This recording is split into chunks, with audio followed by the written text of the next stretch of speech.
వివాహేతర సంబంధం పెట్టుకుని మొదటి భార్యను విడాకులివ్వాలని పిల్లల్ని చూపించకుండా నానా ఇబ్బందులు పెడుతున్నాడంటూ ఆరోపిస్తూ ఎస్ఐ మొదటి భార్య ధర్నా చేపట్టిన ఘటన సిద్దిపేట జిల్లా కొమరవెల్లి పోలీస్ స్టేషన్ వద్ద మంగళవారం చోటు చేసుకుంది. కొమరవెల్లి ఎస్ఐ మొదటి భార్య మానస తెలిపిన వివరాల ప్రకారం గత 2 సంవత్సరాల క్రితం తనను కాదని ఎస్ఐ నాగరాజు రెండవ అమ్మాయిని అక్రమంగా వివాహం చేసుకున్నాడు అని మానస ఆరోపించారు.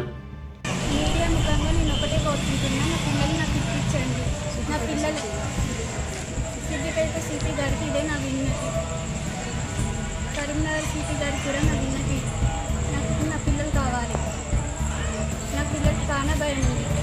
నా భర్తతోటి థర్డ్ పర్సన్ అన్న ఆమెతోటి కూడా నా పిల్లలకి ప్రాణ భయం ఉంది.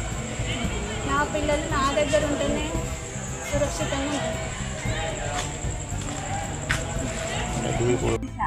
అంటే మేము డీజీపీ దాకా పోతేనే మాకు న్యాయం జరుగుతుందా అనేది ఒక ఆలోచన. అందుకని ఎక్కడికి పోవడం ఆయన చేస్తున్న పోలీస్ స్టేషన్ పరిధిలో వద్దాము కలుద్దాము అని చెప్పేసి వచ్చిన. నా భర్తతో జీవితం కొనసాగించడానికి నేను సిద్ధంగానే ఉన్నా. భర్త అద్దని నాకేం లేదు. నాకు నా భర్త కావాలి, పిల్లలు కావాలి.